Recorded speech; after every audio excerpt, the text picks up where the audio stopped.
오늘 하나님 말씀은 누가복음 11장 24절에서 26절까지의 말씀입니다. 함께 찾으셔서 같이 봉독하시겠습니다. 신약성경 113면, 112면 이 정도 될 것 같습니다. 누가복음 11장 24절에서 26절까지의 말씀입니다. 찾으셨으면 우리 다 같이 함께 읽겠습니다. 시작. 더러운 귀신이 사람에게서 나갔을 때에 물 없는 곳으로 다니며 쉬기를 구하되 얻지 못하고 이에 이르되 내가 나온 내 집으로 돌아가리라 하고 가서 보니 그 집이 청소되고 수리되었거늘 이에 가서 저보다 더 악한 귀신 7을 데리고 들어가서 거하니 그 사람의 나중 형편이 전보다 더 심하게 되느니라. 아멘. 사람은 누구나 현재보다 더 나은 미래를 꿈꿉니다. 언제나 오늘보다 조금이라도 더 나은 그런 내일이 되기를 소망하는 것입니다. 그러한 꿈이 있기 때문에 오늘 조금 힘이 들고 피곤해도 참고 인내할 수가 있는 것이죠. 그런데 오늘 열심히 구슬땀을 흘려도 내일 형편이 조금이라도 나아지기보다는 오히려 더 나빠진다라고 한다면 여러분 정말 일할 맛이 나겠습니까? 차라리 놀고 쉬고 아무 일도 하지 않는 편이 더 낫다라고 그렇게 생각이 들 것입니다. 하지만 미래는 정해지지 않았습니다. 사실 늘상 불확실한 상태로 우리들에게 다가옵니다. 내일이 어찌 될지 장담할 수 없기 때문에 늘 위기를 준비하는 마음으로 오늘을 살아갑니다. 까르페 디엠, 즉 현재를 마음껏 즐기는 그런 삶의 자세가 유행처럼 얘기되는 오늘날입니다. 그런 오늘날에 내일을 대비하는 마음으로 살아간다라고 하는 것은 고리타분한 옛날 이야기처럼 들릴지도 모르겠습니다. 그러나 이 까르페 디엠에 숨겨져 있는 그런 의미를 곰곰이 생각해 보면 이 다가오는 미래는 정해진 바 없는 불확실한 것인데 그것 때문에 오늘의 행복을 잃어버린 채로 이 두려움에 갇혀서 살아갈 필요는 없다라고 하는 뜻입니다. 이것을 마치 내일이 없는 것처럼 오늘이 마지막인 것처럼 생각해서 하고 싶은 일들을 다 하고 또 그렇게 해보자 라고 하는 뜻으로 해석하는 것은 너무 극단적으로 느껴집니다. 오히려 불확실한 내일에 대한 두려움 때문에 지금의 소소한 행복들을 놓치지 말아야 한다라고 하는 그런 뜻으로 이해하는 것이 좀 더 적합하다라고 생각이 듭니다. 결국 미래의 불확실성에 대하여서 이 최악의 경우를 생각해서 준비하는 마음으로 살든 오늘의 행복을 좀 더 강조하는 그런 삶을 살든 오늘의 행복이 내일로 이어지기를 바라는 그 마음 자체는 동일하다라고 볼 수가 있는 것입니다. 오늘의 삶이 고단하면 고단한 대로 또 행복하면 행복한 대로 내일에 대한 기대는 항상 좋고 선한 것을 바라는 것입니다. 그런 기대가 무너질 때에 우리는 이루 말할 수 없는 절망감과 고통을 느낍니다. 최근에도 이 한국의 금융 사고가 이렇게 터져서 보도가 되어졌는데요. 이 금융 관련 그런 사고가 터질 때마다 좀 안타까운 그런 사연들이 보도가 됩니다. 대부분은 이런 것들입니다. 그동안 열심히 일한 돈을 모아서 안락한 노후를 위하여서 투자를 했는데 다 날렸다. 퇴직금을 몽땅 넣었는데 이제 어떻게 살아야 하나. 이자를 많이 준다기에 전 재산이나 다름없는 그런 돈을 믿고 맡겼는데 한 푼도 남지 않았다라는 등등의 그런 이야기들입니다. 사기꾼들은 더 나은 내일을 기대하는 그런 사람들의 심리를 이용해서 돈을 모으고 그들의 삶이 어떻게 되든 상관없이 자기들만 배부르기 위해서 도피합니다. 피해자들에게 남은 것은 사실 그 예전 처음 시작할 때와 같습니다. 그런데 그때의 마음과 지금의 마음은 완전히 다릅니다.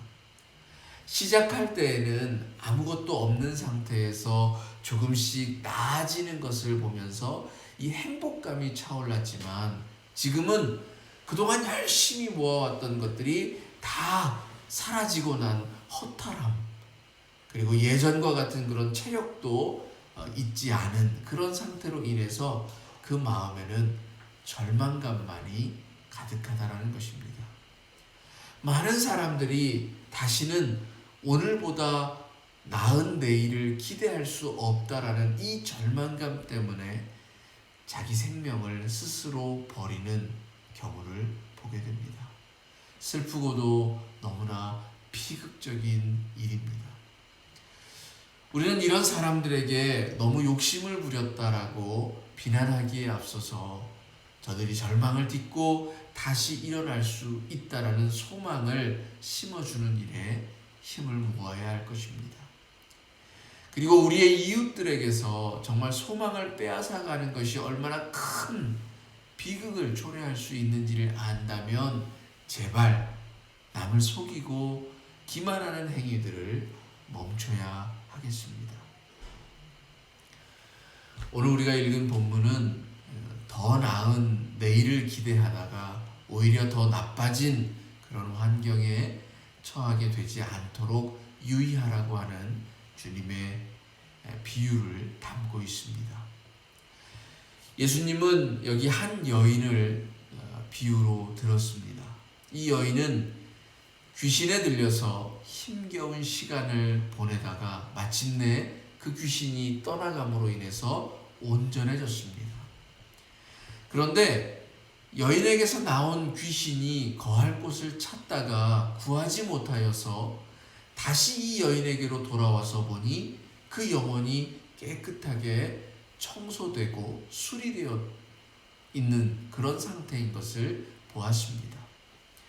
그래서 이번에는 더 자신보다 강한 힘을 가진 다른 귀신들을 불러다가 그 여인에게로 들어갔습니다. 전에는 한 귀신에 들렸는데 이제는 7 귀신이 들어서 그 나중 형편이 처음보다 훨씬 더 나빠진 것입니다. 주님은 우리들에게 그렇게 되지 않도록 주의하라고 말씀하십니다. 여기 본문에 사실 언뜻 보아서는 납득되지 않는 부분이 하나 있습니다. 여인의 영혼이 그 귀신에 들렸다가 귀신이 나간 후에 깨끗하게 청소되고 수리되었다라고 나옵니다. 그러면 좋은 것이 아닌가 하는 것입니다. 귀신이 나간 후에 온전하고 정신이 맑아졌음을 말하는 것입니다. 그 영혼이 말끔하게 청소되었다, 소재되었다, 분명 좋은 사인입니다. 그런데 왜 주님은 이 깨끗해진 영혼에 7 귀신이 들어가서 그 나중 형편이 더 좋지 않게 되었다라고 말씀하는 것일까요? 많은 성서학자들은 이 말씀을 텅 빈 영혼의 위험으로 규정합니다. 다시 말해서 청소만 되었을 뿐 텅 빈 채로 내버려져 있는 그런 영혼은 언제든 다시 위험에 처해질 수 있고 청소되어졌기 때문에 전보다 더 강하고 많은 귀신이 들 수밖에 없다라고 그렇게 진단하는 것입니다. 여러분, 청소하여서 깨끗하여진 영혼 안에 채워져야 할 것이 있다라는 것입니다. 주님은 그 안에 하나님의 영, 성령이 채워져야 한다라고 말씀하는 것입니다. 우리의 빈 깨끗하여진 그 안에 하나님의 거룩한 영이 기거하여야 한다라는 것입니다. 그럴 때에 하나님이 주신 마음이 작동하는 그런 삶이 될 수 있다라는 것입니다. 그런데 이 여인은 그렇지 못하였다는 것입니다. 어쩌면 우리의 삶도 그럴지 모릅니다. 주님을 만남으로써 과거의 죄를 떨치고 이렇게 하나님께 나와서 예배를 드리고는 있지만 여전히 하나님의 말씀과 그의 영이 작용하고 그의 인도하심이 나의 삶을 이끌기보다는 내 마음대로 이 삶을 고집하면서 사는 것이 그것입니다. 진리를 깨닫고 의의 길을 가고자 할 때에 우리는 늘 주님께 기도하며 그분의 인도하심을 기다리고 바라며 순종해야 할 것입니다. 하지만 우리는 말씀을 들으려 하지 않습니다. 기도하려 하지 않습니다. 내 속에 찾아와 문을 두드리시는 주님의 음성을 외면하면서 그 마음문을 열지 않습니다. 주님을 만나서 빈 마음이 되었지만 그 빈 마음에 성령을 모셔드리지 못하고 주님을 모셔드리지 못하고 어느덧 다시금 예전에 내 욕심들, 나의 정욕들만 채우다가 결국 주님을 알지 못했던 때보다 더 악하고 오히려 그래서 위선적인 그런 사람들이 되어버렸는지도 모릅니다. 여러분, 생각만 해도 가슴 아프지 않습니까? 주님은 제자들에게 당신이 하늘 아버지에게로 돌아가더라도 예루살렘을 떠나지 말고 아버지께서 약속하신 것을 기다리라 말씀하셨습니다. 주님을 만나서 진리를 알았다면 이제 그 진리를 살아가게 하는 성령으로 우리의 영을 채워야 하는 것입니다. 제자들은 이 주님의 당부를 잊지 않고 마가의 다락방에 모여서 기도하며 성령의 오심을 기다렸고 마침내 성령을 받음으로 힘있게 의와 진리의 길을 걸어갈 수 있었습니다. 주님을 배반하고 떠났던 그들의 삶의 모습에서 완전히 변화한 그러한 모습인 것입니다. 위기와 어려움 속에서도 흔들리지 않는 믿음의 길을 가게 하는 것은 우리의 힘으로 되는 것이 아닙니다. 베드로나 다른 제자들처럼 자신할지도 모릅니다. 할 수 있다고. 그러나 결코 우리의 힘으로 되지 않습니다. 우리를 이끄시는 하나님의 영의 인도하심에 맡길 때에 우리는 그 길을 잘 걸어갈 수가 있습니다. 우리의 믿음도 처음보다 나중이 더 나아져야 하지 않겠습니까? 그런데 바울이 책망했던 것처럼 언제까지고 연약한 믿음을 소유한 채로 남아 있어서야 되겠습니까?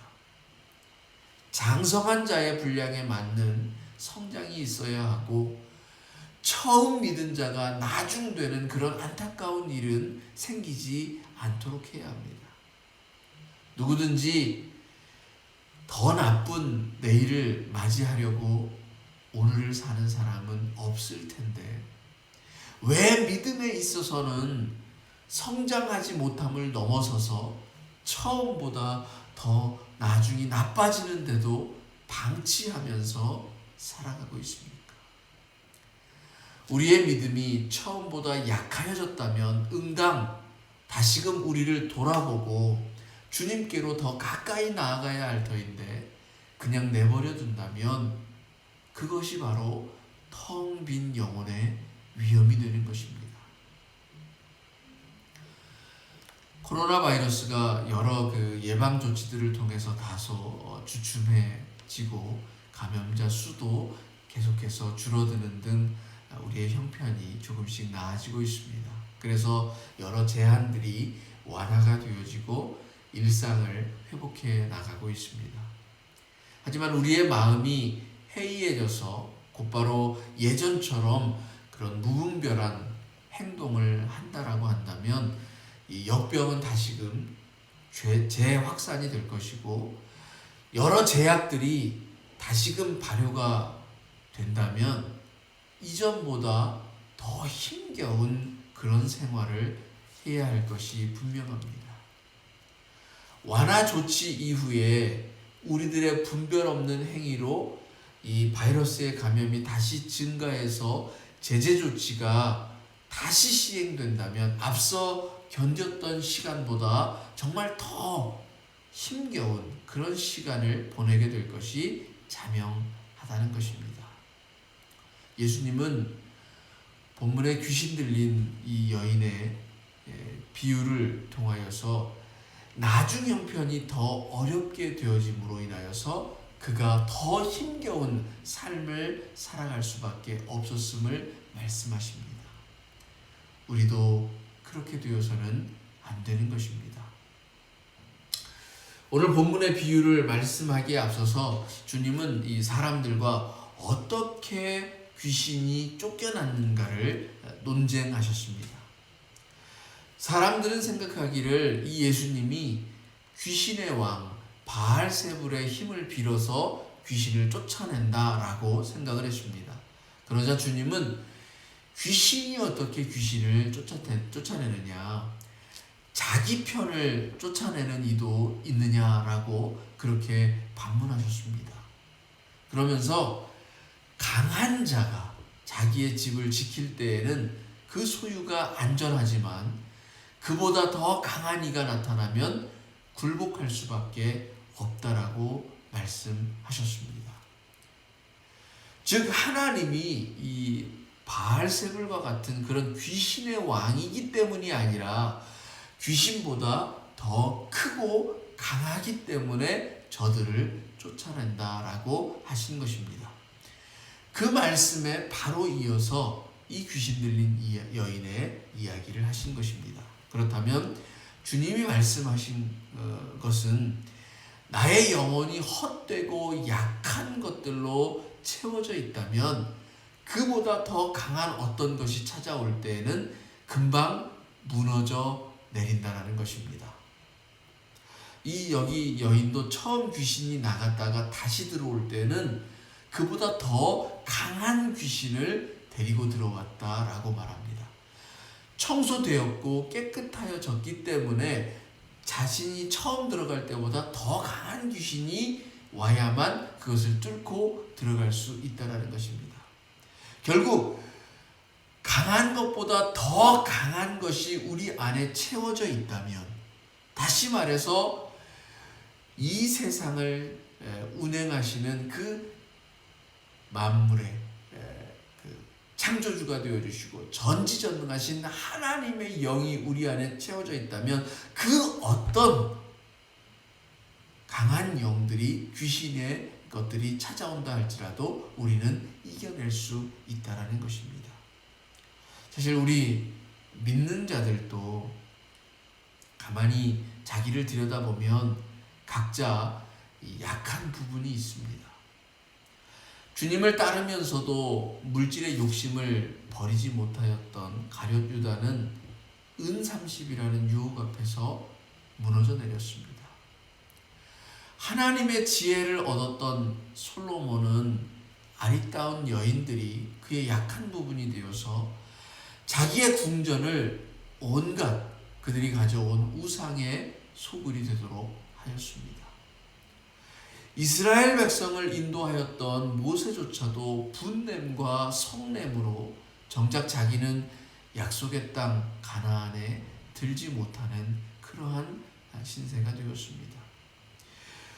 우리의 약한 부분을 뚫고 들어오는 더 강한 유혹거리들이 우리를 넘어뜨릴 수 있고, 그로 인해서 우리의 나중 형편이 더 나빠진다면 참으로 슬픈 자가 될 것이 분명한 것입니다. 저는 기도합니다. 저와 여러분의 삶에 오늘보다 더 나은 그런 내일이 있기를 기도하는 것입니다. 우리의 육신을 위한 삶에서만이 아니라 또한 영적인 면에서도 동일하게 하루하루 더 나아지고 성숙해지는 그런 삶이 있기를 소망하는 것입니다. 어떤 이들은 이 육신의 삶과 영의 삶이 이렇게 반비례하는 그런 모습을 보이는 경우가 많습니다. 육신적으로 보면 매우 풍성한 삶을 누리는 데 비해서 영적으로는 매우 궁핍한 그런 삶을 살아가는 사람들이 있는가 하면, 육신적으로는 매우 가난하고 힘겨운 그런 삶을 살고 있는 반면에 영적으로는 평안하고 풍요로운 삶을 사는 그런 이들이 있다는 것입니다. 둘 중 하나를 택해야 한다면 좀 더 영적인 평안이 더 우선하겠지만, 저는 바라기는 여러분 모두 영과 육에서 다 풍성한 삶을 살아가시기를 또 축원하고, 또 저 자신에게도 그런 삶을 바라고 기도합니다. 마음 가난하고 이웃들을 돌아볼 줄 알고 베풀고 나눌 줄 아는 그런 부자들이 다 되시기를 바라는 것입니다. 여러분, 위기 앞에 설 때에 더 단단해지고 또 굳건하여지는 것은 결국 우리 안에 어떤 것이 역사하는가, 우리 속에 지금 무엇이 살아서 역사하는가, 거기에 달려 있음을 잊지 마시기 바랍니다. 내 영혼이 아직 빈 채로 남아 있어서 우리를 자꾸 넘어뜨리려는 무언가가 찾아온다고 한다면, 여러분 그럴 때일수록 주님을 더욱더 의지하고 찾고 내 속에 채워져야 할 것이 바로 주님의 영, 하나님의 말씀, 이와 같은 것들인 것을 믿고 그와 같은 것들을 채우기 위하여서 더욱 주님 앞에 달려나아가는 저와 여러분이 되기를 주님의 이름으로 부탁드립니다.